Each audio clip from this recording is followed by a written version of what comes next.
Hey guys, what's up? Ian here, and this is my first impression, quick unboxing and graph measurements of this NiceHCK F1 Planar driver IEM. Now, before I begin, I'd like to thank Angel Ears for sending this to me and making this video possible.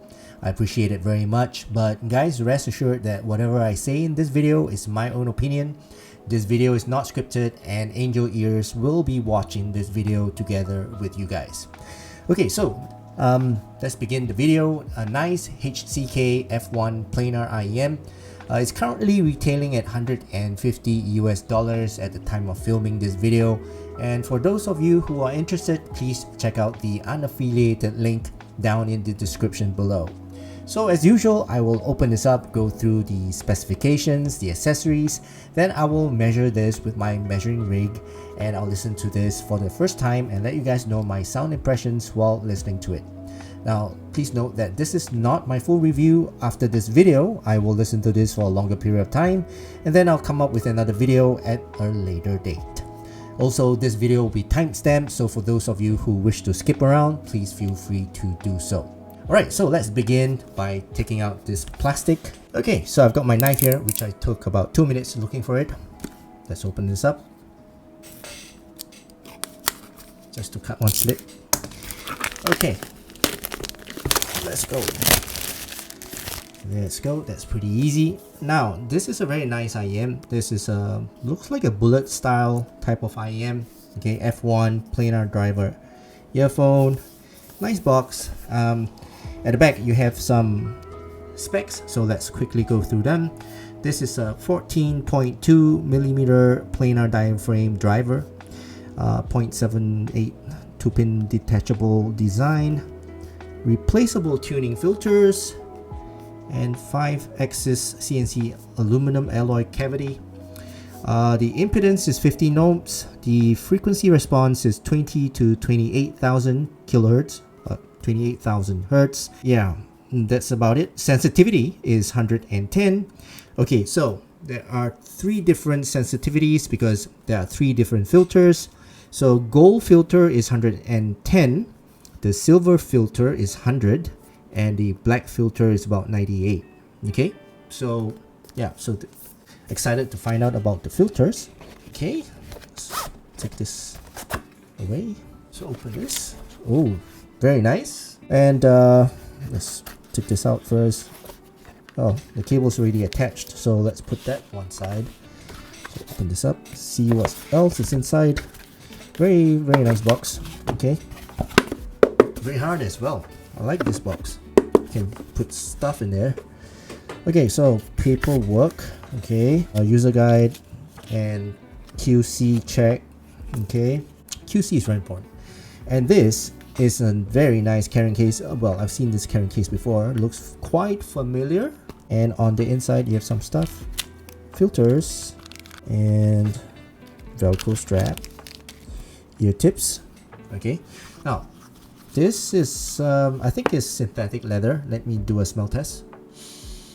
Yep, it's synthetic leather, but the stitching is really good. I can see, I mean, I've seen this stitching before, but yeah, very nice color. I like the blue, and it's got the NiceHCK logo in front. Yeah, very nice hard shell. On the inside, you have your mesh pocket. You can put all your tips and accessories in there. You got your felt, standard stuff. Okay, so very nice box. Oh, there's a magnet as well. Yeah, the magnet's roughly here. Okay, so let's take a look at the let's see, ear tips. Yeah, oh well, Velcro strap. This is a Velcro strap. And ear tips. Let's take a look at the ear tips. Okay, so there are 2 types of ear tips, okay, if I'm not wrong, and they are color coded, so you can actually tell which is which just by looking at the color, and same for this one. So let's just compare the 2 of them. Alright, so immediately I can tell that this is the wide bore ear tip and this is the narrow bore ear tip. Well, normal bore, not very narrow, but it's okay. So if you want more treble, yeah, you should go for the wide bore, and then the more bass would be narrow bore. Okay, simple. Okay, so I'm gonna try this out later. Very nice sturdy ear tips.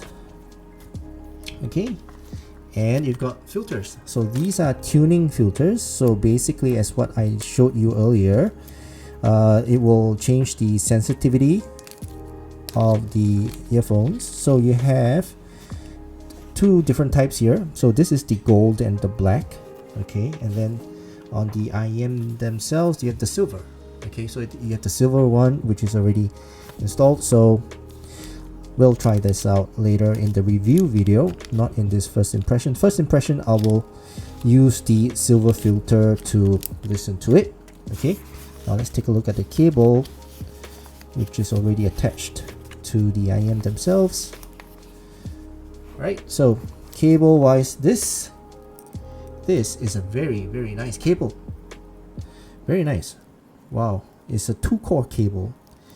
Oh wow, okay, and very nice. So right, two core main cable, and it branches out to the individual earphones themselves, and quite a sturdy cable, I might say, and it terminates with this very nice 3.5 headphone jack. And yeah, it doesn't fall or collapse, and it's quite firm, quite sturdy. At the same time, it's not stiff to a point whereby it has a mind of its own. So pretty good. And the Y splitter, oh, it's quite a sturdy Y splitter as well. I mean, it's got it's a sleeve actually, you know.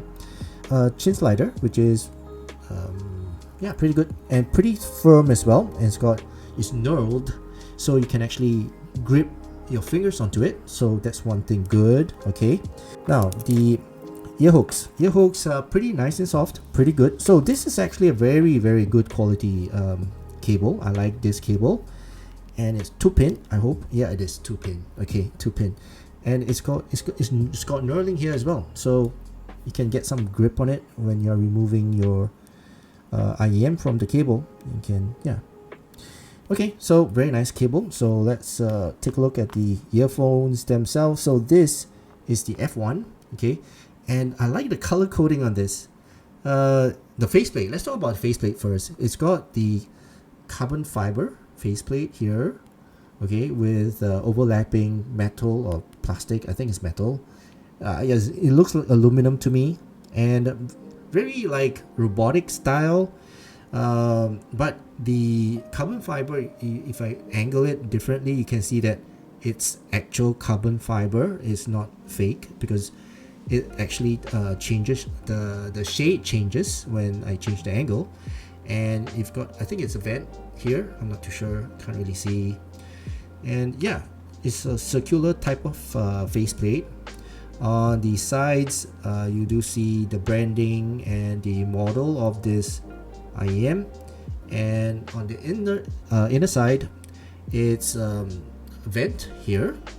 And the shape of this, right, is, as I mentioned, right, it's more like a drum, maybe, well, bullet, not really bullet, but it's looks like a drum shape to me now. Okay, and yeah, and it's got the filter. All right, so this nozzle here, you can just turn, and the filter comes off, just like that. Okay, and then you just, and it's knurled, so you can get a grip, okay, with your fingers, and you can turn it. All right, so yeah, so I'm going to just leave this on and listen to this for the first time with this. And it's got the color coding, as I mentioned, for left and right, so you can't go wrong, right? And that's it. Right, so what I'm going to do now, I'm going to take out my measuring rig, and I'm going to measure this. So be right back. Okay, so I'm back, and as you can see, I brought out my measuring rig, and I have got the F1 planar magnetic IEM, and I've got my coupler, my computer, my sound card, right, all rigged up. I already calibrated everything, so I'm not going to make you guys watch through all that. And also, I'm going to measure or do 3 measurements, which is the different filters, so that you guys can compare. So let's begin. Let's put in the left side, and this is the left side. Okay, let's put it in. Alright, so let's go to the computer. Let's measure, let's change the name to NiceHCK F1. Check the levels. 87 dB, that's good. Let's begin.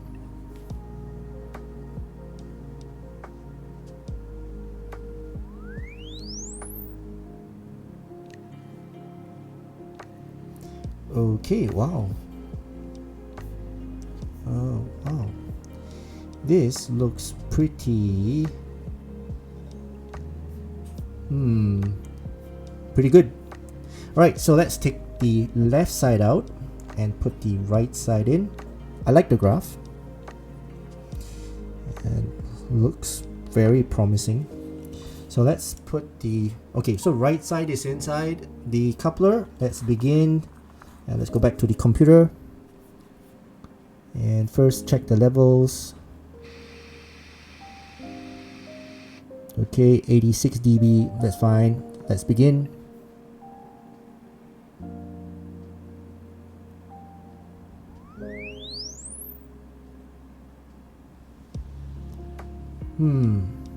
There's a bit of channel imbalance, so maybe I didn't insert it properly. Let's just do it again.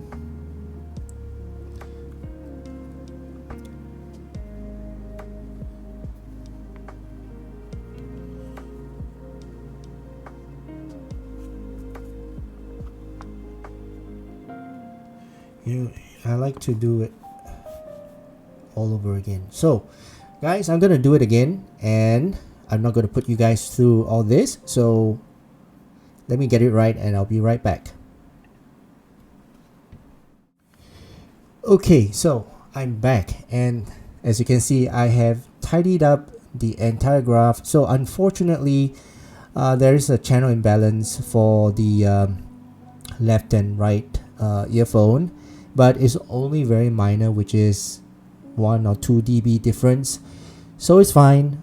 Within 1 or 2 dB is fine, so I'm gonna use these measurements as what it is. And also I've done the measurements for all the 3 different filters. So if you look at this graph here, it's gonna look quite messy, but okay, just to summarize, the silver is this line here, the gold is this line here, and the black is this line here. So as you can see, the silver is somewhere in the middle in terms of the upper mids. Okay, it's not very, the peanut gain is quite Harmonish.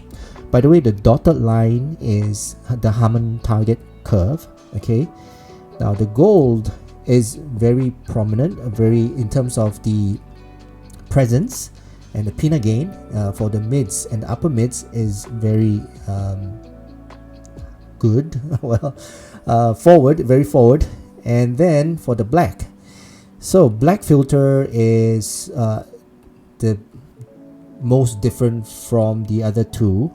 So in terms of the black filter, right, as you can see, the bass, sub bass, and the mid bass has increased, and the mids and the upper mids and the presence not much change, but yeah, the upper mids and the mids has been tamed down. So it's not a very energetic type of treble. So I would say the darkest of all in terms of treble would be the black filter. The most energetic one would be the gold filter. Okay, so which is good, you know, this, and it's quite a big difference, you know, between the gold and the silver. There's about 4 dB of difference. Okay, and between the gold and the black, that is about 8 dB of difference, and that is a lot of difference, and you can actually hear that difference. And with that reduced treble, as in darkened treble, the bass will then be more prominent, okay, including the mids. Okay, now on top of this, right, I also went to neutralize these these 3 different graphs, and I neutralized it so that it's easier for me to explain to you guys.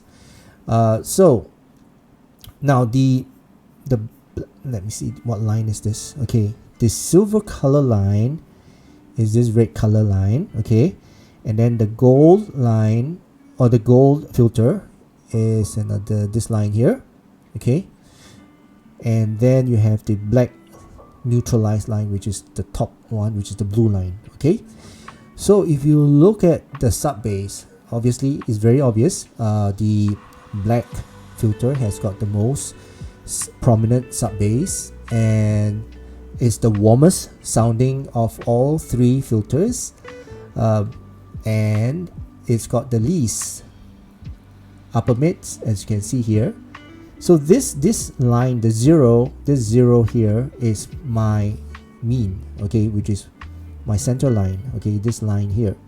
So this is telling me that basically, right, this let me just bring it closer here. Okay, so this is telling me that the black filter is above the Hammond target in terms of the sub bass and the mid bass. In fact, all three is above the Hammond target for the mid bass, okay, and the lower mids as well.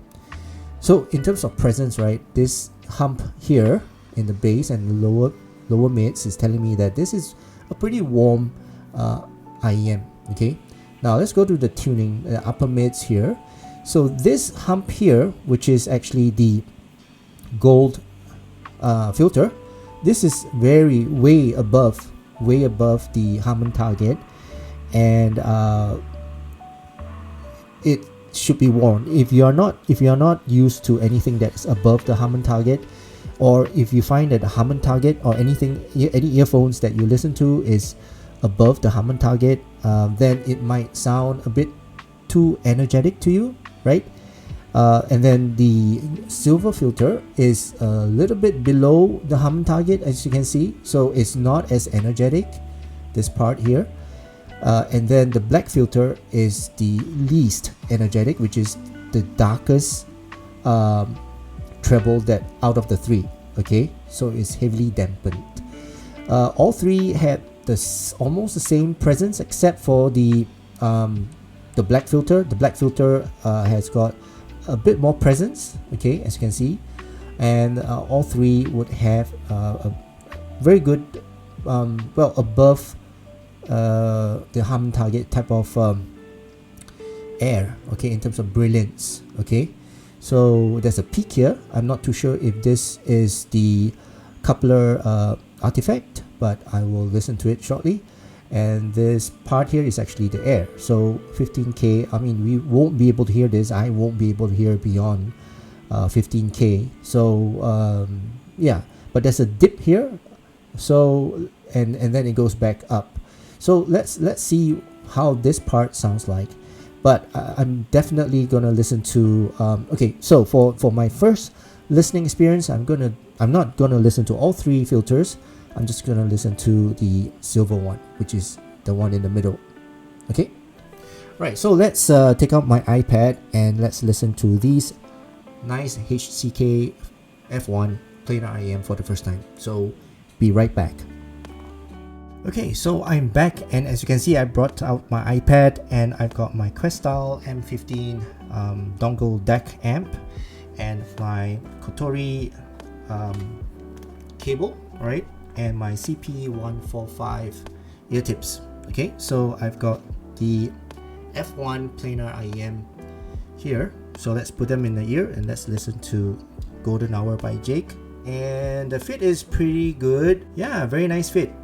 I like this fit. So far, no issues going into my ears, no issues about pressing against the back of my ear or the inner side of my ears. Okay, pretty good. Alright, so let's fire up the song and let's listen to this. Let's go. Pianos are very natural sounding. Kids and the birds are chirping in the background on this side, which is correct. The tone and the note weight is a little bit light. The lead singer sounds quite intimate. Okay, the pianos and the bass, it's got presence, but it's not a very prominent presence. Sounds a bit warm. Yep, sounds a bit naturalish to warmish. Okay, I can hear the rumble now. This part here, there's a good present rumble. the lead singer sounds quite intense, very energetic, very, well, I would say bright. Snappings on this side, which is good. I can hear this. Well, the sound separation on this is actually pretty good, and the imaging is also good. The soundstage is quite an intense soundstage, quite a closed-in soundstage, but it's got good separation in terms of depth. It's got height as well, but it's a closed-in soundstage, and that impact at this part here, there's a big impact, and the impact is a pretty strong, powerful impact, but it doesn't really bleed into the vocals or impede into the vocals, which is good. And the violins, they sound very energetic. Okay, so the lead violin just came in, is on this side, so I find that and the birds are chirping at the same time on this side, so sound separation definitely is very good, and the imaging is also very good. Okay, yeah, so the background violins just came in, so it's good sound separation, I can tell, and the sonic transfer of the lead vocals is there. So okay, never mind. Let's pause the song. Okay, so just a quick summary of this. Basically, this is quite a closed-in soundstage, but it's got good depth, good sound separation, and imaging on this is very good. The tone of this is somewhere natural to warm, somewhere there, and the note weight is somewhere maybe on the, well, actually I think in terms of note weight, this is actually pretty normal, neither too heavy or too light. Okay, for the bass, I think the bass is pretty good. Good presence in the bass, good presence in the mids as well. So the lead singer actually sounds quite energetic, and it's got, well, a bit intense, I would say. It's got good brightness, it's bright, and the treble is, well, it's got good air in terms of when the violin's in, you know, transients around. So in terms of the roll off of the treble is pretty good. It's got good air, very natural. In fact, not very natural, but it's got good roll off and very airy feel to the treble. And overall, I find that it's just that the soundstage is a little bit closed in for me. But other than that, it's a pretty good hearing. Right, so but this is not my full review. Again, I'm going to listen to this a bit longer after this video, and then I'll come up with another review video. But well guys, that's it for now. You know, that's what I hear. So I hope you guys enjoyed watching this video, and if you did, please give this video a thumbs up, and of course you know, please remember to subscribe to my channel. Right, I hope you guys have a great day ahead, and I'll see you guys in the full review of this NiceHCK F1 Planar IEM. Cheers.